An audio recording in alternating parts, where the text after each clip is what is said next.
संख्याओं का हमारे जीवन में काफ़ी महत्व है।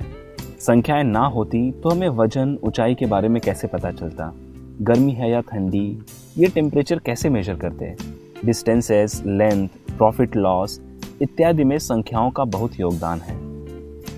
आज हम संख्याओं यानी नंबर्स के बारे में थोड़ी और गहराई में पढ़ेंगे। सबसे पहले यह बता दें कि हम जिन भी संख्याओं की चर्चा करेंगे ये सभी वास्तविकता में मौजूद हैं, इसलिए इन संख्याओं को हम वास्तविक संख्याएं यानी रियल नंबर्स कहते हैं। अगर आप सोच रहे हैं कि वास्तविक संख्याएं होती हैं तो क्या काल्पनिक संख्याएं भी होती हैं, तो इसका जवाब है हाँ, लेकिन उन संख्याओं के बारे में हम बाद में सीखेंगे। वास्तविक संख्याओं को जब हम रेखा पर दर्शाते हैं तो इस रेखा को हम वास्तविक संख्या रेखा कहते हैं, यानी रियल नंबर्स लाइन। एक्चुअली वास्तविक संख्या रेखा की मदद से संख्याओं के बारे में सीखना काफी आसान होता है। तो चलिए देखते हैं रियल नंबर लाइन। यह एक सीधी रेखा है जिसके मिडिल में जीरो है। जीरो के राइट हैंड साइड में धनात्मक संख्याएं यानी पॉजिटिव नंबर्स हैं और जीरो के लेफ्ट हैंड साइड में ऋणात्मक संख्याएं यानी नेगेटिव नंबर्स हैं। ये सभी संख्याएं जो भिन्न या दशमलव के रूप में नहीं हैं बल्कि पूर्ण हैं, इन्हें पूर्णांक या अंग्रेजी में इंटीजर्स कहते हैं। शून्य से दाहिनी ओर की संख्याओं को धनात्मक पूर्णांक और बाईं ओर की संख्याओं को ऋणात्मक पूर्णांक कहते हैं। दोस्तों, धनात्मक पूर्णांकों को हम प्राकृतिक संख्याएं या नेचुरल नंबर्स भी कहते हैं। और अगर धनात्मक पूर्णांकों में शून्य का समावेश करें तो जो संख्याओं का समूह प्राप्त होगा वह होगी पूर्ण संख्याओं की श्रेणी। हम ऐसा भी कह सकते हैं कि ऋणात्मक पूर्णांक और पूर्ण संख्याओं को मिलाकर हमें मिलता है पूर्णांक यानी पूर्ण अंक।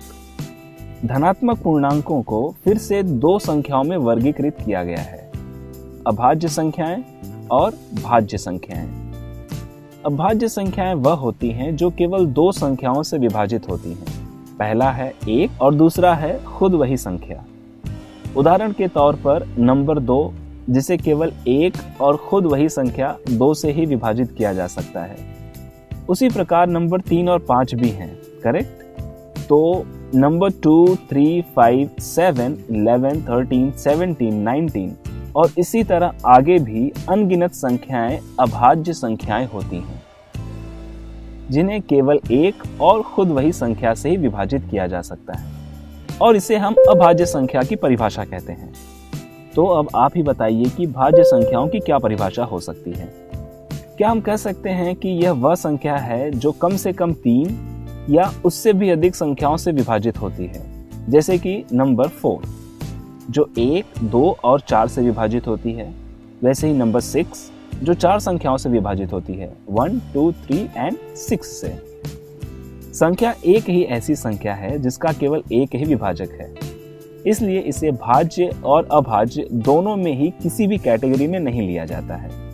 दोस्तों, किसी भी दो पूर्णांक संख्या के मध्य में कई अनगिनत संख्याएं हैं जो भिन्न और दशमलव के रूप में लिखी जा सकती हैं, जैसे कि 0 और 1 के बीच में है 0.5 या कह सकते हैं कि 1/2।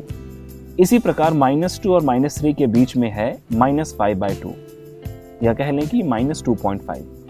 तो दोस्तों, इस प्रकार दशमलव के रूप में लिखी हुई संख्याओं को हम दशमलव संख्याएं या डेसिमल नंबर्स कहते हैं, और भिन्न के रूप में लिखी हुई संख्याओं को जिसमें अंश और हर दोनों ही पूर्णांक होते हैं उसे हम परिमेय संख्याएं कहते हैं, यानी रैशनल नंबर्स।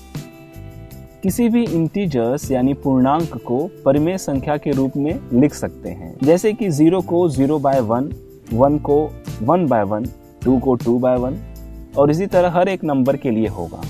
इसलिए पूर्णांक को भी परिमेय संख्याएं कह सकते हैं। परिमेय संख्याओं को हम दशमलव के रूप में भी लिख सकते हैं, परंतु वह दशमलव प्रसार कब शांत आवर्ती और कब अशांत आवर्ती हो सकता है, जिसे हम टर्मिनेटिंग और नॉन टर्मिनेटिंग रिपीटिंग कहते हैं। जैसे कि 3/2 को हम 1.5 भी लिख सकते हैं। यह आवर्ती 5 के बाद समाप्त हो जाती है, इसलिए इस दशमलव रूप को दशमलव प्रसार कब शांत आवर्ती कहते हैं। वहीं पर 1/3 भी परिमेय संख्या है, लेकिन इसका दशमलव रूप होता है 0.333 एंड सो ऑन। जो प्रसार कभी खत्म नहीं होता है और दशमलव के बाद के नंबर्स रिपीट होते रहते हैं। ऐसे रूप को दशमलव प्रसार कब अशांत आवर्ती कहते हैं। दशमलव के रूप में कुछ ऐसी भी संख्याएं होती हैं जिनका प्रसार कभी समाप्त नहीं होता है और ना ही संख्याएं रिपीट होती हैं। ऐसी दशमलव संख्याओं को भिन्न के रूप में भी नहीं लिखा जा सकता है, जैसे कि √2। इसका दशमलव रूप ना तो समाप्त होता है और ना ही रिपीट, इसलिए ऐसी संख्याओं को हम अपरिमेय संख्याएं कहते हैं, इर्रेशनल नंबर्स। कहीं आप ऐसा तो नहीं सोच रहे हैं कि √2 को भी हम √2/1 लिख सकते हैं और फिर यह भी परिमेय संख्या होगी? तो एक बार जरा परिमेय संख्या की परिभाषा फिर से देख लेते हैं। तो भिन्न के रूप में लिखी हुई संख्याओं को जिसमें अंश और हर दोनों ही पूर्णांक होते हैं उसे हम परिमेय संख्याएं कहते हैं।